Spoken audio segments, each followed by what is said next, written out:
Hi everybody, मैं हूं नेहा आपके साथ और आज हम एक ऐसे टॉपिक पर बात करने वाले हैं जो हर एनआरआई के लिए बहुत इंपॉर्टेंट है, यानी कि NRI fixed deposit interest rates 2025। अब देखिए, अगर आप भी सोच रहे हैं ना कि इस साल कौन सा बैंक सबसे ज़्यादा रिटर्न दे रहा है, तो ये वीडियो आपके लिए बहुत इंपॉर्टेंट है। चलिए आपको सब कुछ यहाँ पर बता देते हैं बहुत आसान भाषा में। तो सबसे पहले समझते हैं कि एनआरआई फिक्स्ड डिपॉजिट आखिर होता क्या है। तो देखिए, एनआरई-एफडी यानी कि non resident external fixed deposit ये उन एनआरआईज के लिए है जो विदेश में रहते हुए भारत में अपनी कमाई को टैक्स फ्री तरीके से सेव करना चाहते हैं। वहीं एनआरओ-एफडी का मतलब है non resident ordinary fixed deposit. ये उन एनआरआईज के लिए है जो भारत में अपनी इनकम, जैसे कि अगर किराए से कोई इनकम आ रही, चाहे पेंशन है, उसको सेव करना चाहते हैं, उनके लिए। इन दोनों एफडीज की जो इंटरेस्ट रेट है और जो टैक्सेशन है वो अलग अलग होता है, तो इन्वेस्टमेंट से पहले इनकी जानकारी लेना आपके लिए बहुत ज़रूरी है। अब बात करते हैं 2025 पे बैंक्स के बारे में, यानी कि कौन सा बैंक सबसे ज़्यादा इंटरेस्ट रेट दे रहा है। तो देखिए, पहले नंबर पर आता है आईसीआईसीआई बैंक। 1 से 2 साल की अवधि में एनआरई-एफडी पर 6.60% तक का इंटरेस्ट रेट मिल रहा है। उसके बाद बारी आती है एचडीएफसी बैंक की। यहाँ पर भी 1 से 2 साल की अवधि में एनआरई-एफडी पर 6.50% तक का इंटरेस्ट रेट मिल रहा है। एक्सिस बैंक भी 1 से 2 साल के टर्म में एनआरई-एफडी पर 6.60% तक का इंटरेस्ट रेट दे रहा है। एसबीआई की अगर हम बात करते हैं तो 1 से 10 साल की अवधि में एनआरई-एफडी पर 7.50% तक का इंटरेस्ट रेट मिल रहा है। फेडरल बैंक 1 से 2 साल के टाइमलाइन में एनआरई-एफडी पर 6.60% का इंटरेस्ट रेट दे रहा है। वहीं डॉशे जो बैंक है वो 1 से 2 साल की अवधि में एनआरई-एफडी पर 7% तक का इंटरेस्ट रेट दे रहा है। डीबीएस बैंक की अगर हम बात करते हैं तो 1 से 2 साल की अवधि में एनआरओ-एफडी पर 6.55% तक का इंटरेस्ट रेट मिल रहा है। आईडीबीआई बैंक की अगर हम बात करते हैं तो 1 से 2 साल के टर्म में एनआरई-एफडी पर ये जो बैंक है वो 6.55% तक का इंटरेस्ट रेट दे रहा है। बीओआई यानी कि बैंक ऑफ इंडिया की बात करें तो 1 से 3 साल के टर्म में एनआरई-एफडी पर 7.25% तक का interest rate bank of India दे रहा है। बैंक ऑफ बड़ौदा की अगर हम बात करते हैं तो वो 1 से 3 साल के टर्म में एनआरई-एफडी पर 6.85% का इंटरेस्ट रेट दे रहा है। कैनरा बैंक भी इसमें पीछे नहीं है। 1 से 3 साल की अवधि में एनआरई-एफडी पर कैनरा बैंक है वो 7% का इंटरेस्ट रेट दे रहा है। सेंट्रल बैंक ऑफ इंडिया की अगर हम बात करते हैं तो 1 से 3 साल की अवधि में एनआरई-एफडी पर 6.75% तक का इंटरेस्ट रेट मिल रहा है। धनलक्ष्मी बैंक 1 से 3 साल की अवधि में एनआरई-एफडी पर 6.75% से 6.60% तक का इंटरेस्ट रेट दे रहा है। इंडियन बैंक भी 1 से 3 साल का जो टर्म है उसमें एनआरई-एफडी पर 6.30 से 6.25% तक का इंटरेस्ट रेट दे रहा है। इंडसइंड बैंक की अगर हम बात करते हैं तो 1 से 3 साल की अवधि में एनआरई-एफडी पर 7.50% तक का इंटरेस्ट रेट दे रहा है। जेएंडके बैंक की बात करते हैं तो 1 से 3 साल की अवधि में एनआरई-एफडी पर 7% तक का ब्याज मिल रहा है। कर्नाटका बैंक 1 से 3 साल की अवधि में एनआरई-एफडी पर 7.10% तक का ब्याज दे रहा है।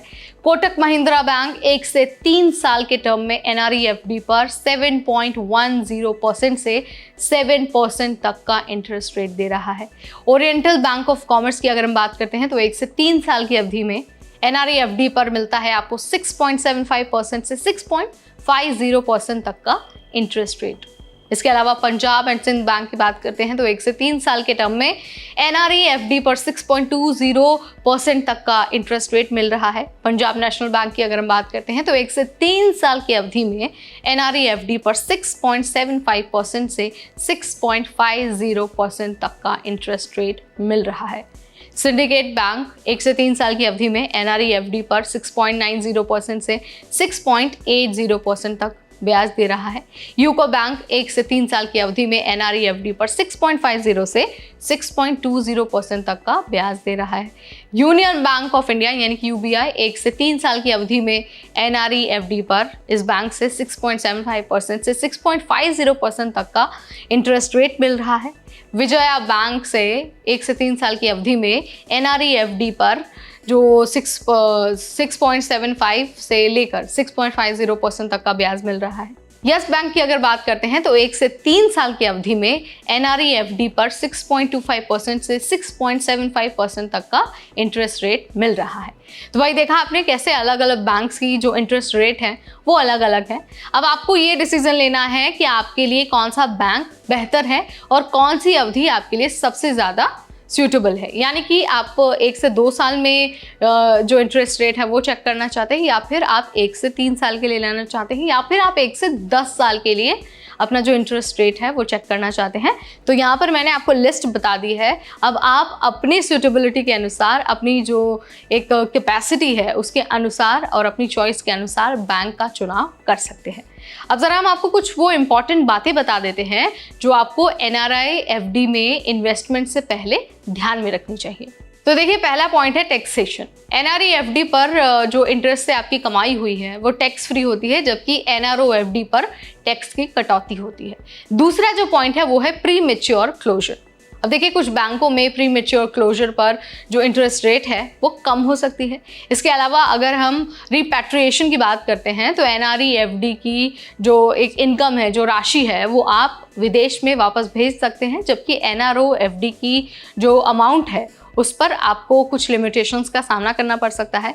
इसके अलावा कुछ बैंकों में आप मंथली या फिर क्वार्टरली या फिर आप ईयरली इंटरेस्ट रेट का जो एक भुगतान है वो कर सकते हैं, उसकी सुविधा आपको होती है।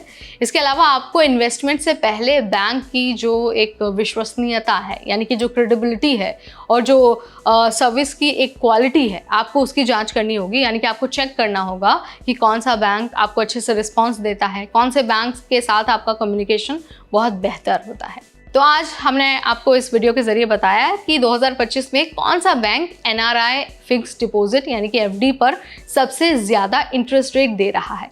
उम्मीद है कि ये जो मैंने इन्फॉर्मेशन आपको दिया है वो आपके लिए हेल्पफुल होगी और अब आपको पता होगा कि कौन से बैंक के साथ आपको FD करनी है और कहाँ से आपको अच्छा खासा रिटर्न मिल सकता है, अच्छा खासा जो एक इंटरेस्ट रेट है, जो ब्याज दर है, वो आपको कहाँ से मिल सकता है। तो अब चॉइस आपकी है, डिसीजन आपको लेना है, कौन सा बैंक आप प्रेफर करते हैं वो आपकी चॉइस है। इस वीडियो में तो फिलहाल इतना ही। अगली बार फिर आएंगे NRI से रिलेटेड हर अपडेट के साथ। तब तक मुझे यानी नेहा को दीजिए इजाजत। Keep watching NBT take care.